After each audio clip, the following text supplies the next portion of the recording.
Today we're going to talk about arthroscopy around the hip. This is my first communication.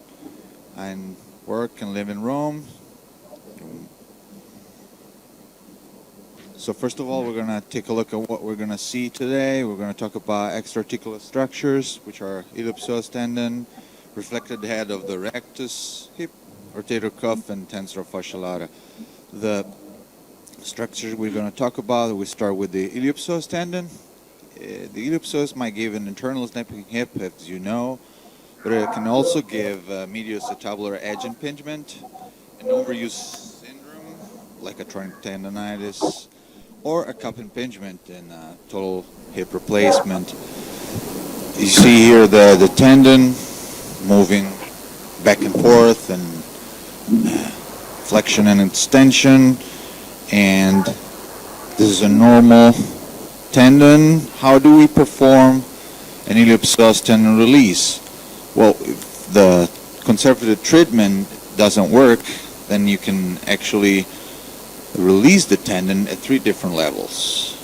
You can do it at the last trochanter, you can do it at the peripheral compartment, or at the central compartment. We're going to take a look at all of them.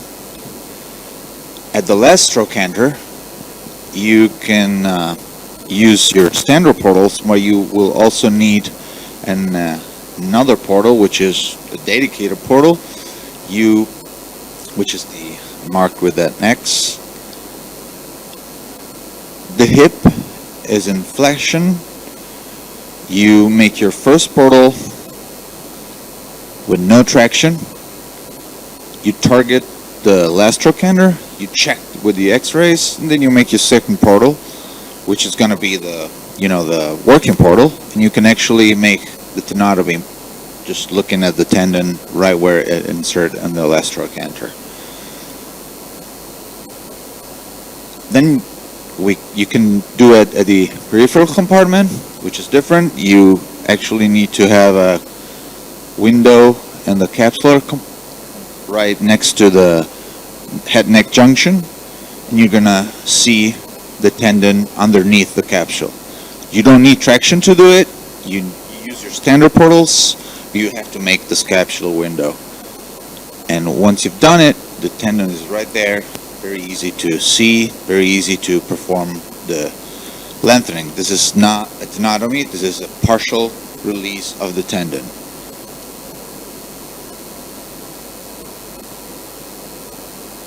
The third option is the central compartment. You can, in this case, you need traction because you're going to perform the fractional lengthening looking inside the joint. You can use your standard portals, and you need also to make a capsular window in this case.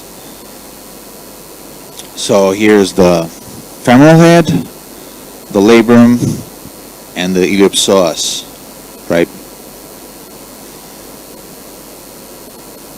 So what you do, you just make your capsule window, and underneath the capsular there is your tendon. You have to take a look at the tendon because in some cases you might find that it's split. So you have to take good care of the tendon, because if you don't make a complete release at this, you might end up having internal impingement still there. And this is how it looks when you perform it. You can use a radio frequency or blade. See, the tendon pops up because of the muscle. Cup impingement is basically a tendonitis of the tendon due to an oversized acetabular cup or an anterovertebral or tube inclination in the cup, and it's basically an inflammation of the tendon. You use no traction in this case because of the total hip replacement. You can use your standard portals, and you make a capsular window just in the central compartment, and you can see how it is easy to see the tendon right next to the acetabular cup. is an example. No evidence of infection in this case, no evidence of loosening. The actual view shows it might be an oversized cup. You can use ultrasound guided ellipsoas injection to confirm your diagnosis. Once you've done it, then the tendon, it's right there, right next to the cup, very tight. You can just perform your release. The rectus is a total different anatomic part of the cap of the hip, and it's outside. It's extra-articular, but it can be damaged. It can be ossified, and causes. Oh, I'm sorry.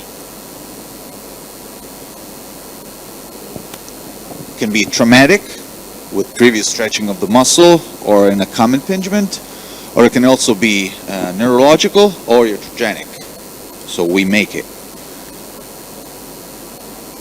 No matter what was the origin, you address your central compartment first. You do your articular evaluation. Then you can remove the traction because it's outside. And you do an endoscopy with X-ray checks. So this is how it looked. An advice prior to surgery: evaluate dimension of the ossification and take your chance. But if it's too big, you might not want to do a case like this in endoscopy, because time for the entire procedure will be too long and it will be worse.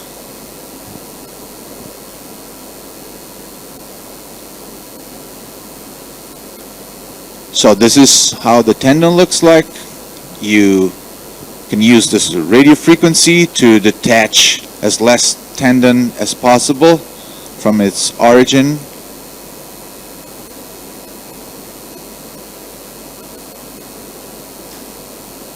You check that you are in the right position.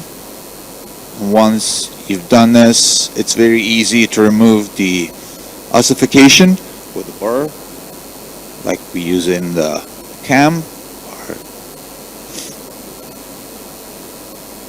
And you always need to check that you're actually done with the decompression.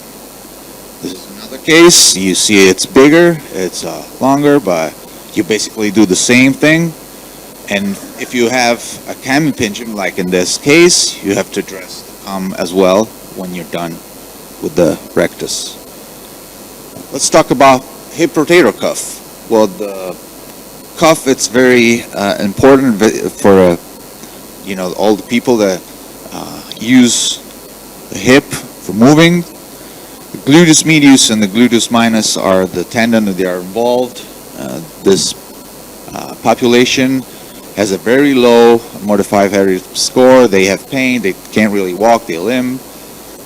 So endoscopy in this case is very, very interesting procedure to perform. You don't need traction to do it. You need dedicated portals. The hip, it's an abduction at about 15 to 20 degrees, and the space, well, it is a space between the iliotibial band and the rotator cuff. So you don't make any incision of the iliotibial band. You use the space between these two anatomical structure. This is one case of mine, lady, 55, tendon tear, the medius. How do you perform it? Well, I've learned this technique. I make my first and second portals. The first one is a view portal. The second portal is to make space between the iliotibial band on the left and the rotator cuff on the right. Then I check that I'm at the right position. So I have to go proximal to that. Then I make my third portal, which is going to become the view portal. So I switch the camera, I put the camera in this third portal, and I start looking at the hip from here. You remove the extra bursa, and then you can make your dala. Your dala portal, it's going to be your working portal, and it's going to help you removing all the bursa, check for the tendon tear. You can freshen up your tissue, and you can also use a burr to prepare the bone, and then you basically do your closure with stitches. You can use one loaded and double loaded anchor or two double loaded anchors. And you perform a side-by-side closure. Basically it. I don't see the presentation on my laptop anymore, but it's fine. I'll do it. I'll take a look at it right here. External snapping hip. It's a total different procedure. As I said, we're talking about arthroscopy around the hip. You see in the center the iliotibial band moving and how it looks from the outside. This is the endoscopy view. Well, the space in this case is superficial to the iliotibial band. So you perform an endoscopy looking at the iliotibial band, and once you've seen it, you can perform your release. You can pick your own position. You can do it lateral, you can use distal and proximal portals, or medial and lateral. Or you can use, as I'm used to, your standard portals, like I do in my routine. So I use supine position, and I make the release from the same portals. So once you have seen it, I perform a transverse tendon release, going from lateral to medial. This is a right hip, so from lateral medial. Very easy, very effective. Not much to say. When you're done, you can check for snapping. In this case, the take-home message may be that endoscopy really helps long-term improvement. And you need dedicated instruments for some of the procedures. It is a very satisfying surgical technique for the surgeon and for the patient.